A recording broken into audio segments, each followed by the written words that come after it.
Welcome back to Stories That Shouldn't Be Told. In today's episode, I'm sharing Conclude, the tale of Riverside Medical Center. Last episode, we left our security guard bound to Margaret's eternal vigil, maintaining a lantern that could never be allowed to die. But what happens when gratitude turns to vengeance and mercy becomes a weapon? Before we dive into tonight's finale, make sure to subscribe, like the video, and share it with anyone who loves a good scare. Your support keeps the stories coming. Now, let's begin. It's been 8 months since I started keeping Margaret's lantern burning in room 314. 8 months of perfect attendance, never missing a battery change, never letting her slip back into darkness. I thought I had found the rhythm of it, the routine that would let me manage this responsibility for life. I was wrong. Last Monday night, during my usual patrol around the hospital perimeter, I noticed something strange. A house across the street had all its lights flickering in the same pattern I had seen at the hospital months ago. The same erratic flashing, the same sudden darkness, the same desperate attempts to restore power. I stood there watching as every light in the house went out for exactly 20 minutes, then flickered back to life. Curiosity got the better of me. The next day, I looked up the property records. The house belonged to Richard Kowalski, 74, retired electrician. The name meant nothing to me at first, but something nagged at me. I dug deeper into the hospital's maintenance records from 1987, the year of the power outage that killed Margaret and the others. There it was.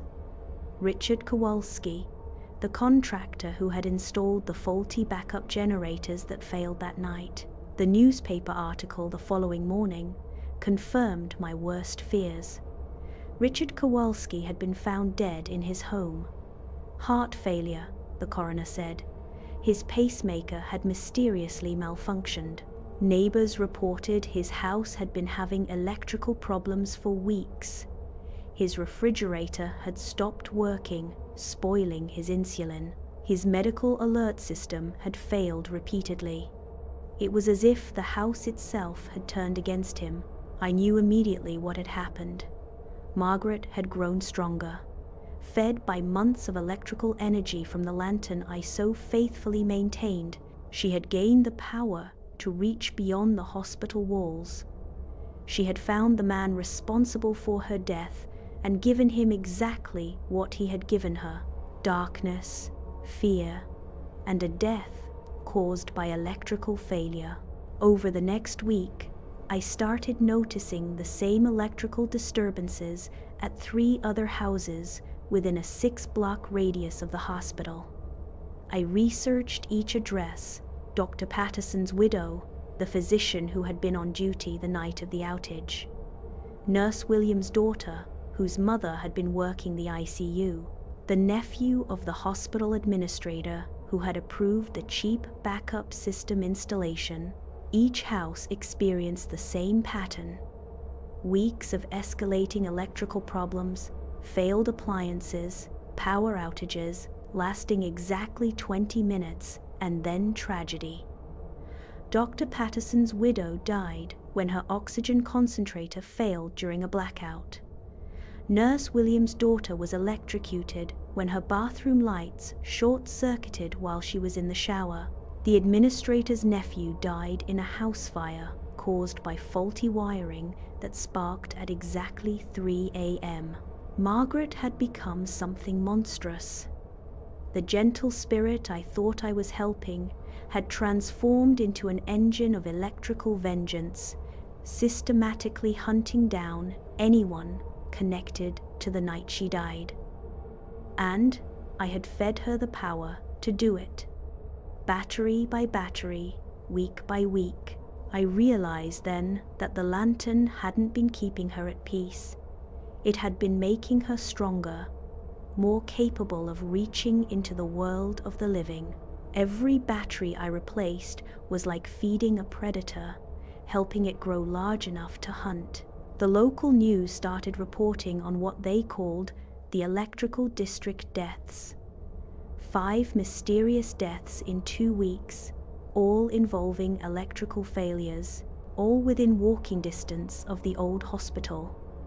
The city sent investigators, but they found nothing wrong with the power grid. How could they? The problem wasn't with the electricity. It was with something that had learned to control electricity. I knew I had to stop her before more innocent people died. The families of those long-dead hospital workers weren't responsible for the power outage. They were just convenient targets for a spirit that had learned to transform gratitude into hatred, peace into revenge. That night, I went to room 314 one last time. The lantern was glowing brighter than ever, pulsing with an energy that seemed to come from within rather than from the battery. The air crackled with static electricity, and I could smell ozone, like the moments before a lightning strike.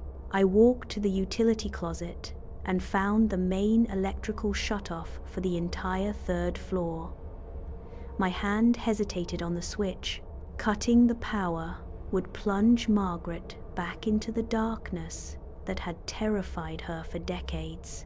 But it would also sever her connection to the electrical grid, stop her from reaching out to kill more people.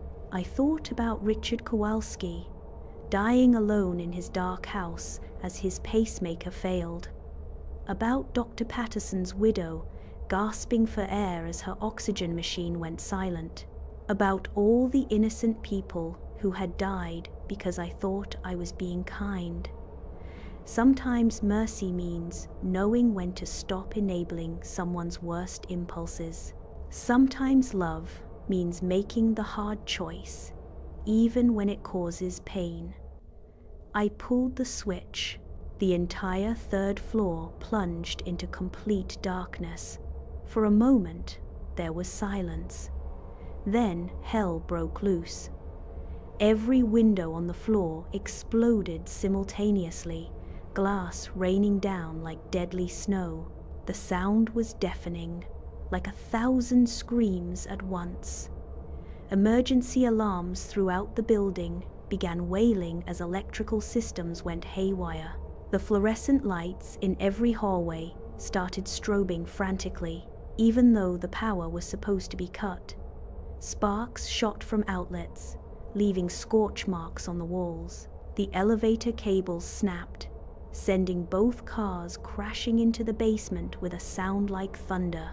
In the distance, I could hear the fire suppression system activating, flooding the lower floors with water that mixed with the sparking electricity in deadly combinations. Margaret wasn't going quietly. She was fighting back with every volt of power she had accumulated over 8 months. The hospital's backup generators screamed to life, then died again as she overloaded them. Patient monitors in the active wings began flatlining all at once, sending the night staff into panic.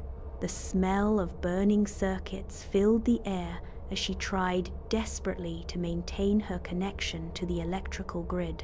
I stood in that hallway of broken glass and sparking wires, watching her tantrum destroy the hospital around me.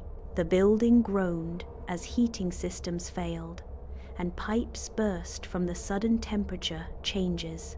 Computer systems throughout the facility crashed, wiping out months of patient records. The damage was catastrophic, but I waited. I stood there in the chaos she created, glass crunching under my feet, and I waited. Because I knew this was her last desperate attempt to frighten me into restoring her power. This was her final plea for me to bring back the lantern, to feed her electrical hunger once more. The chaos lasted exactly 20 minutes. 20 minutes of sparks and alarms and destruction. Then, as suddenly as it began, everything went quiet. The emergency lights dimmed to their normal level. The alarms fell silent. The temperature returned to normal. Margaret had exhausted herself completely, burning through every amp of stored energy in one final electrical tantrum. When I returned the next night, room 314 was empty. Truly empty. No static in the air, no cold spots, no feeling of being watched. The broken windows had been boarded up, and maintenance crews were still working to repair the electrical damage throughout the building. The hospital administrators blamed it on a massive power surge, never suspecting the real cause. The electrical deaths in the neighborhood stopped that night.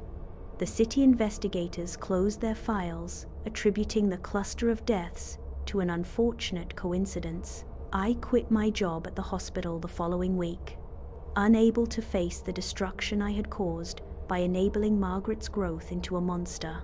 But my connection to Margaret didn't end there. Over the years, I've experienced small reminders that she's still out there, still hoping I'll change my mind. Sometimes, late at night in my apartment, a single light bulb will flicker in a familiar pattern.